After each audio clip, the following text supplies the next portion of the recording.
बाबाजी कुंडलिनी जागरण के लिए कितने पैसे लगते? बहुत लोग प्रश्न पूछते हैं कि हमारी कुंडली कितने दिन में जगेगी, एक दिन में जग जाएगी कि हफ्ता भर लगेगा कि महीना भर लगेगा, और गुरुजी कितने पैसे लेते, कितना चार्ज लगता है, कितना उसका पैसे लेते लोग आजकल।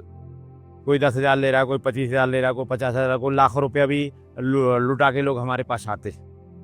तो आप सभी लोग ध्यान से सुन लीजिए, ये अध्यात्म है, कोई MBA का कोर्स नहीं कि 2 साल में हो ही जाएगा। आप योग्य हैं तो एक क्षण में मैं जगा सकता हूँ, और योग्य नहीं है तो आपको योग करते करते महीना भर भी लग जाएगा, 2 महीने भी लगेगा। किसी का एक दिन में ही जागरण हो जाता है, किसी का हफ्ते भर में जागरण हो जाता है, किसी को महीनों लग जाते।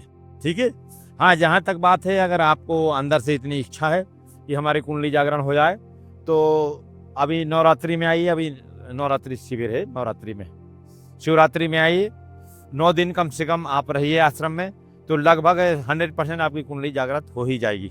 ठीक है, लेकिन ये आपके ऊपर भी है कि आपकी योग्यता कितनी है। आप हमारी तरफ मत देखिए गुरुजी कितने दिन में जगा देंगे, हैं?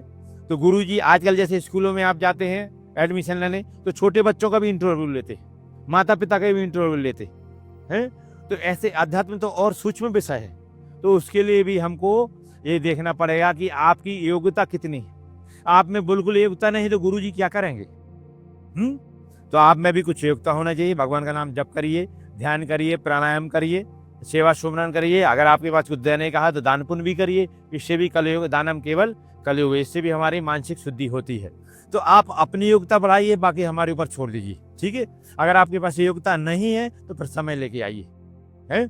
आपको तो बिल्कुल योग्यता नहीं है, और अगर आपके अंदर इतनी इच्छा है कि हमको कुंडली जागरण करना है, तो 1 महीना 2 महीना में कुंडली जागरण कर देंगे, लेकिन आपको आश्रम में आना पड़ेगा। हाँ, तो ये कोई परफेक्ट नहीं है, ये आपकी योग्यता के ऊपर। आप में योग्यता है तो फटाफट काम हो जाता। ठीक है, हाँ, तो आश्रम में कोई पैसे नहीं लिए जाते हैं, निःशुल्क शक्तिपात किया जाता है, निःशुल्क ध्यान धारणा होता है, रहने खाने का भी शुल्क नहीं लगता, निःशुल्क होता है। फिर आप में सोचेंगे आश्रम कैसे चलता है, तो आश्रम स्वाभाविक आयचक वृत्ति पे चलता है। हमारा आश्रम किसी बात की याचना नहीं करता। आप जैसे लोग, अच्छे लोग हैं, वो दान पुण्य करते हैं, स्वेच्छा से दान पुण्य करते हैं, उसी से आश्रम चलता है, उसी में, इसलिए हम पैसे नहीं लेते। ठीक है, तो साधना का इधर कोई पैसा नहीं लिया जाता। आपकी अगर हिम्मत है तो आ जाइए आश्रम में कुंडली जागरण के लिए, तो हम आपको अवश्य कुंडली जागृत करेंगे, साधारण भजन ये आपको कराएंगे। ठीक है, तो आप कभी भी आ सकते हैं। आश्रम का पता त्र्यंबकेश्वर के पास से अंजनेरी गांव है, अंजनेरी पर्वत सामने, इधर मुले गांव है, मुले गांव में ही अपना आश्रम है, सिद्धयोग ज्ञानपीठ आश्रम। आश्रम का नंबर है 9822260878। आप इस नंबर पे कभी भी फ़ोन करिए, आपको लोकेशन जानकारी सब मिल जाएगी। आश्रम के व्हाट्सएप ग्रुप, यूट्यूब चैनल आदि चलते हैं, उनसे भी जुड़ने की कोशिश करिए। ठीक है, ओम नमः शिवाय।